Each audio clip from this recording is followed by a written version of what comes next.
schooling just kicked off this week. So like the 5-year-old has daily classes and these sort of hilarious remote calls with all of her little 5-year-old friends. And I hear the preschool teacher, saying the things that I hear at work, like, "Hey, can everybody mute their mics? Can you get your parents to mute your mics for you?" And it's like, gosh, we struggle that with adults at work. How are they going to corral 25 5-year-olds to do GitLab style meetings? It's really funny to overhear.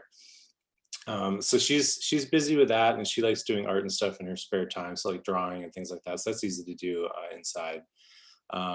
The 3-year-old, they're a little bit trickier to deal with. So she loves to like dress up and stuff like that, and she likes to do whatever her sister is doing, but that can lead to conflict and things like that. She's watched Frozen 2 like a million times. We're trying to limit screen time, but you have to do whatever is effective, especially in times like this.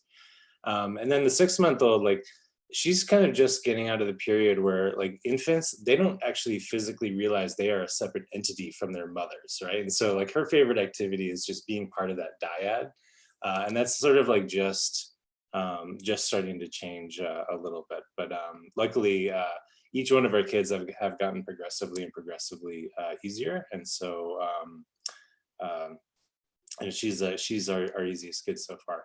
And my wife actually coincidentally just decided to leave academia last month and be with the kids full time for a few years before she goes back and does something. She's got a few options she could do with her degree. And so that's allowed us as a family to absorb the impact of this. I think more than a lot of other families are able to do, which we're grateful for. And of course, GitLab at work provides a ton of flexibility for me to do a high stakes meeting and then go out and change a diaper, and then go into another high stakes meeting and then go out and give someone a juice box. And I'm really grateful for that flexible lifestyle. Chantal, you want to vocalize number 2? Sure, thank you. So Parul and I were talking about creating a website for people who would like to volunteer to kind of organize it a little bit better and maybe do even more like group volunteering activities. And I have a volunteer who is not a GitLabber, and so I just wanted to know: is there any sort of like requirements or restrictions if someone wants to make like this site as sort of their own volunteer type project? Someone who's not a GitLabber. Yeah, I don't think there should be any restrictions. And sometimes this is a good opportunity to run an experiment. Like we do a little bit of Go at GitLab. There's a static site generator called Hugo. That might be an interesting one to try. Whereas we use Middleman for our handbook site. And so it might be a good idea to try something new. And who knows, maybe if it's successful, it's something we end up using more internally. So we have standards like on the open source project where it's mostly a Rails project. Like I said, we have some Go. There's JavaScript, particularly written in the Vue framework on the front end. And then I think we're about to add our 4th language. It'll be containerized. It'll be in one corner of the application, security scanner. And so we're very deliberate about taking on languages like that. But for things that are more for the company or related to the handbook, I think it should kind of be, whatever, especially someone outside the company who's kind of donating their passion and their free time. We should have, very, very few restrictions on those sorts of things, as long as it can be kind of, maintained if it's successful. If we want to keep it around for a few years, just make sure we've got a couple of people that are comfortable with the code base and can help it evolve. Awesome, thank you. Sure. Darva? Sure, thanks. I wanted to just ask a question. If we thought about asking team members to update their Bamboo secondary contact information or make sure that it's still relatively current. I know that we're thinking about planning in terms of engineering managers and having backups, but for the individual ICs or team members, I think that they might need an extra reminder to do this. Yeah, that's a good one. I think that applies more broadly than just engineering. So maybe we could ask our people ops group to do that kind of broadly across the company. I know they're doing other things, like they are, I believe, doing well checks in specific countries. Like we try to use external standard for these things. So I want to say it's like the CDC level 3 countries. Team members that reside there are getting well checks, but this is a great suggestion too. And if there's others, people feel free to populate them in the doc, and we can get some of that stuff going.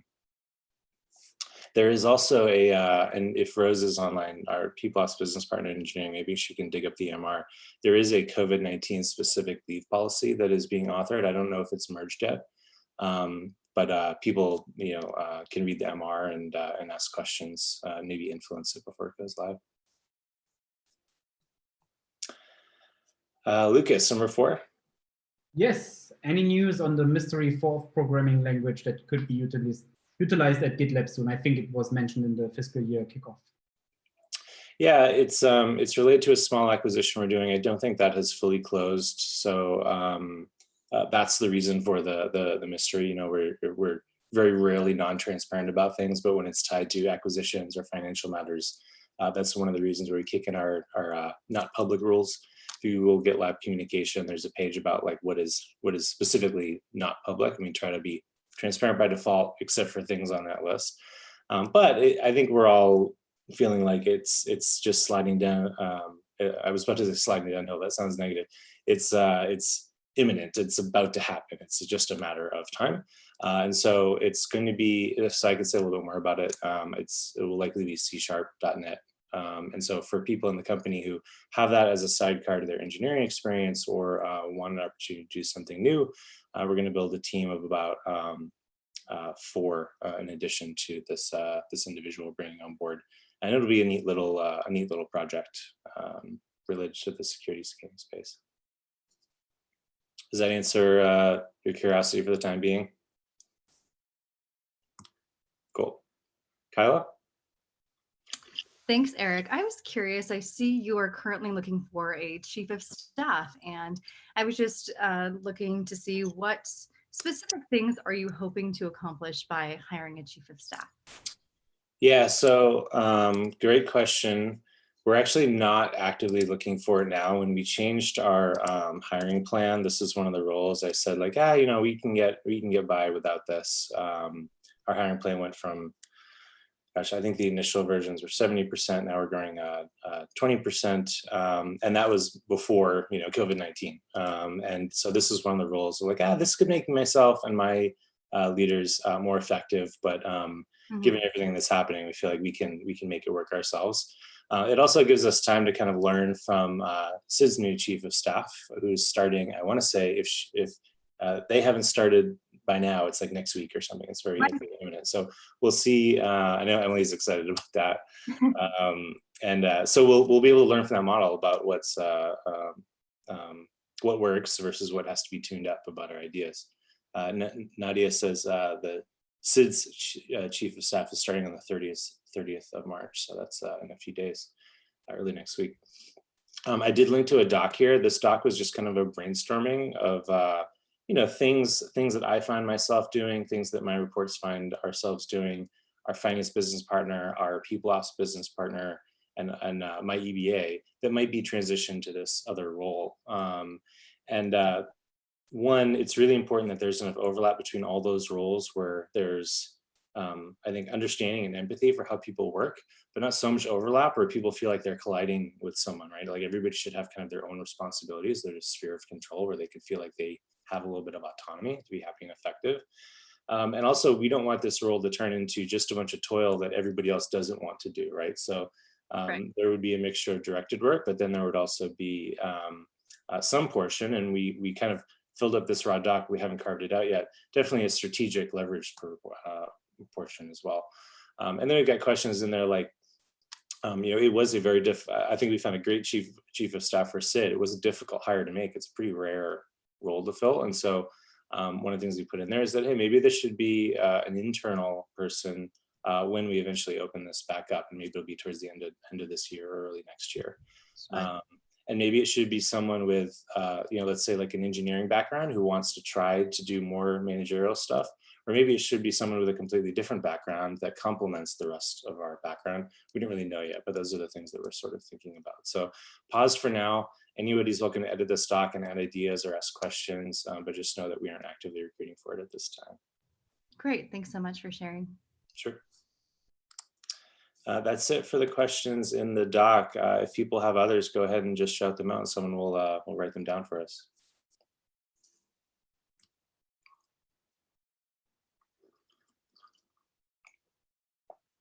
Okay. What are you watching to keep yourself entertained during lockdown? Yeah, the TV question. Let's see. Well, I have a whole bunch of shows that I like, and actually there's GitLab channels for a lot of them. So like Watchmen, Star Trek, Picard, that sort of stuff. My wife does not like any of those shows. So if we're going to sit down in the evening, we typically watch something that she wants to watch. Right now, she is into, for people that like Below Deck, that sailing or yachting reality show, there's a new one called Sail Yacht. And so we're watching that. And that's fun for me because my family used to sail growing up. So aside from these motor yachts, like motor yachting versus sailing is kind of like skiing versus snowboarding. There's kind of this competitiveness out there in the seas. And so it's fun for me to see a sailboat going around the Mediterranean. And then she likes Project Runway, so the design reality show. And those are kind of her guilty pleasures. So I watch those with her. And then, you know, when I have a spare moment or something like that, or if I can't sleep for the night, I'll get caught up on, you know, Star Trek Picard or something, or Watchmen or something like that. And that's why I have those Slack channels at work, is because I don't get to talk about those shows at home. So I leverage my coworkers who have similar interests to talk about Star Trek and stuff like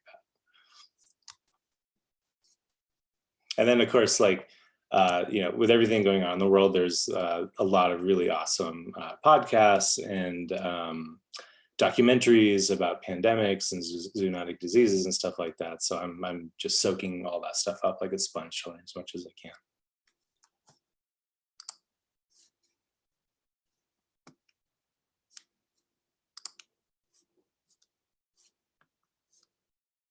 I see lots of people posting their guilty pleasures in the Zoom chat. Thanks for that. Get lots of good ideas. I had a question about Contribute. I read on one of the Slack channels that they're starting to plan for the next one. Do you all have a timing, an idea of when the next time we'll have one? I'm sure the event team has ideas. I am pretty much in the same boat as everybody else. I'm kind of informed about what marketing the event team wants to do, and that's fine. I believe Todd said they are going to work on a remote conference, and so it won't be like wait until 2021. It'll be like, you know, they're planning something to take the place of the Contribute we had to cancel. But as you can imagine, like the next one that will be in person, a lot has to be figured out in the world, and even in normal terms, they have to do these scouting trips, and you know, there are contract negotiations happening with hotels, so there's a fair amount of confidentiality until they're ready to kind of announce to the rest of the company, and that's for good reasons. I actually just read in the Slack channel that they're not going to redo Contribute this year. Correct. Yeah. Todd announced Monday, and maybe someone can link to that Slack message that Prague was supposed to be happening right now. Right? We were supposed to be there now, or maybe today was the travel day. We're supposed to be going home. There was an idea to reschedule it in August, but it just appeared to be too risky. There might be countries that are still in the midst of their epidemic. There might be a second peak. Some countries are going to have different restrictions about how long they lock their borders down for or prevent flights and things like that. So even August felt a little bit too risky to organize, you know, 1,200 people traveling from all over the world. It's a big deal. But we'll find some way to kind of get the value. If it's not in person, we'll find some way remote to get the value out of that activities. And you know, you do a user-generated conference sort of thing. But the event team and Todd are the DRI for that. So by all means, ask those questions in the hashtag Contribute 2020 channel, and they'll let you know what the latest is.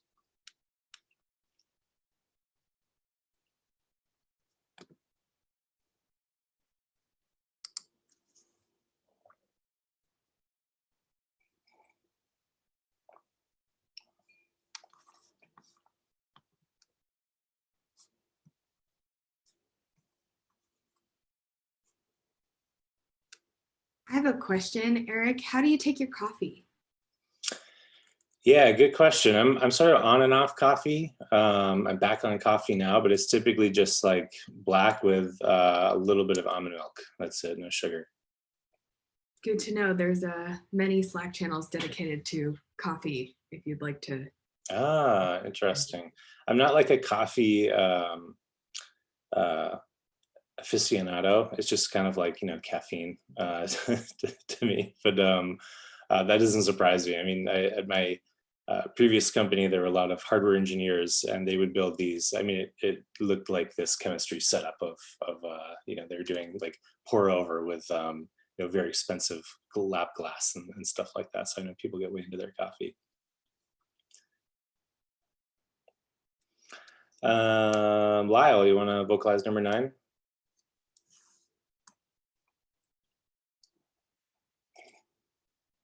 Yeah, sorry.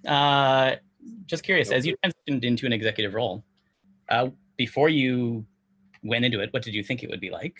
And what's something surprising that it turned out to be like? Yeah, that's a good question. I think I was well prepared. I mean, I've shared an anecdote with a lot of you about my third boss of several companies ago. And I was frustrated by something going on at the company. I don't remember what it was. We were in our one-on-one, and I said, "Oh, so-and-so, it must be great to be a VP because you can just, make stuff happen, And he just laughed in my face, and he said, and I won't use his exact words because he cursed, but he said, yeah, problems flow up at organizations, not down. And so that prepared me pretty early on as I kind of, took more and more leveraged positions throughout my career about what to expect. Still, I think, not at this company, previous company, when you first get to that VP level, or honestly, whatever the title is, when you become like the head person for a given function, like an eighth or more of a company, it's remarkable how you, how the things you say carry this like enormous weight. Some people will not even question it, just kind of retask themselves and change everything that they were doing without necessarily verifying that that was the right thing to do. But also it cuts both ways. Like you get blamed for a lot of stuff that you had nothing to do with. You also get credit for a lot of stuff you had nothing to do with. So there's this amplification effect, if that makes sense, once you reach like the executive group level of any company. And it becomes, it takes, years to, I think, really, really master that. So I think you see the really experienced senior executives, they tend to, walk softly, ask a lot of questions if they have a large amount of people reporting to them. And they're sensitive to the idea that, people will put 10x weight on the things that they say. And yet there are many conversations in which they are just another, data point. So for instance, one of the 6 departments in engineering here is UX. I've managed designers at every one of my previous companies, in addition to engineers as well. And I've learned, like, when we're in design discussions and things like that, and I will literally vocalize this point. I said, hey, like, I'm taking off my VP hat. I am just a user for what I'm about to say, so take that for granted. And then I'll give my little piece of feedback about some bug or some usability thing or something I may have understood, just to make sure that people don't feel like that item now has to go to the top of the priority list. The priority list should be, synthesized in partnership with PM, and it's a mixture of, impact divided by effort and all the inputs from executives, but customers and prospects and support people and engineers and everybody. And I think executives can sometimes unknowingly sort of hijack that process, and I've learned to be pretty sensitive to that. Thank you. Yeah, there's Christy, our design leader. You've heard me say that before, like, hey, I'm just a data point, right? Yeah. Yeah, I want to say I have heard you say that many times, and I really appreciate that approach. And I try to do the same, by the way, because I think that's the right way to approach it. So thank you for your sensitivity around that. Sure. I learned it the hard way, so it's easy to remember.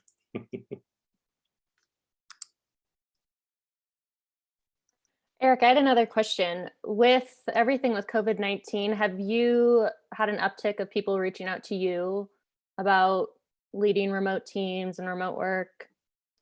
Yeah, I did an AMA with a company of a former colleague of mine, and this is a company that was on premise. They just transitioned very abruptly to remote, and they're kind of like, hey, what do we need to know? So that was, I think that was useful for them. It was useful for me to kind of, see people that are jarred by this or having to do it kind of all at once.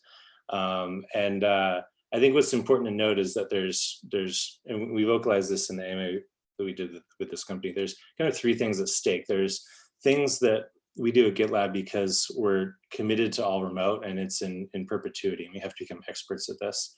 And there's side effects of that, like we're a fully distributed company, so we have time zones and we work async and things like that.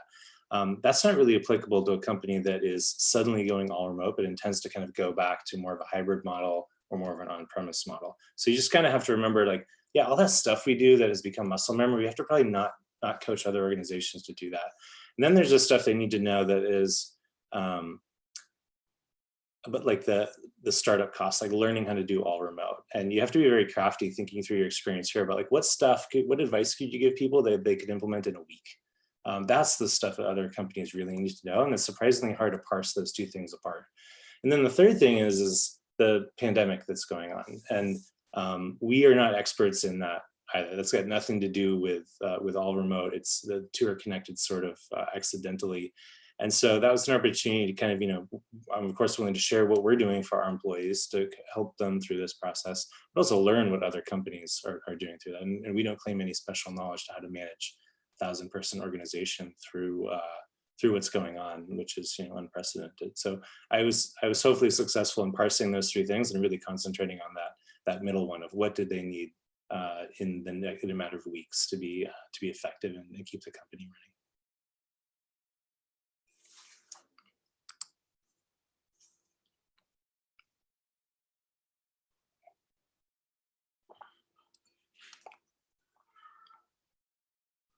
I can't get on the doc, but I got another one.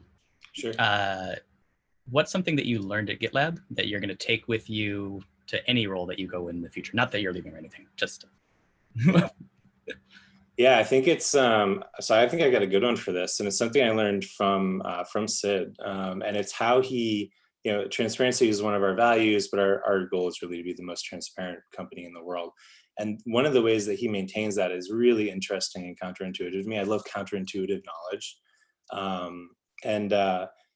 Basically it's like, and this is not his analogy, this is my analogy, but imagine you're like in a field with a blindfold and there's an electric fence, and that electric fence is the upper limit of transparency, like how transparent you can be as a company without starting to let it affect your results.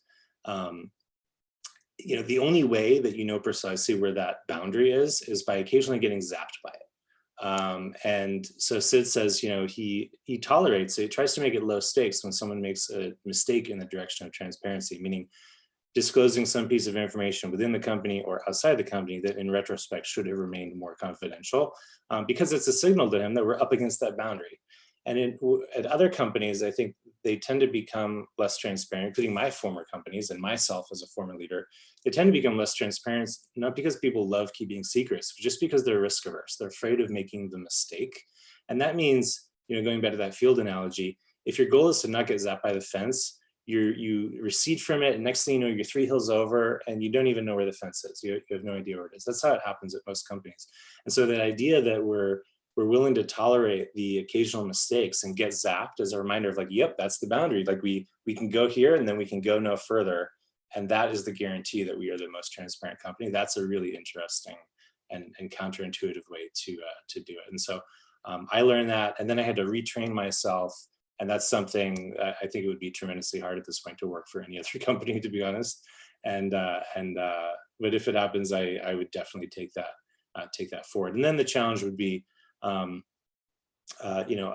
do you get another company to sort of live up to that? I mean, Sid as a founder and CEO, he can make that decision. Transparency is tremendously difficult to maintain. That's one of the things he can use his title and his position to drive. I wonder, would it be possible for me to coach peers to do something like that? Or in another role, would it be just transparency for my org? I don't know, but that's definitely something I think is like a permanent change in my style and my understanding of people organizations. I had a question. If there's one piece of advice you could give yourself starting out, like if you could go back in time, what would you say or do? Yeah, so good question, Sean. I think something that I did in the Great Recession, 2008, I was at my second company. That company ran out of runway. lucky for me, it was very early in that process, and I was able to find another great job, and a job I ended up working about 6 years. The first thing I did was I saved up an emergency fund for myself.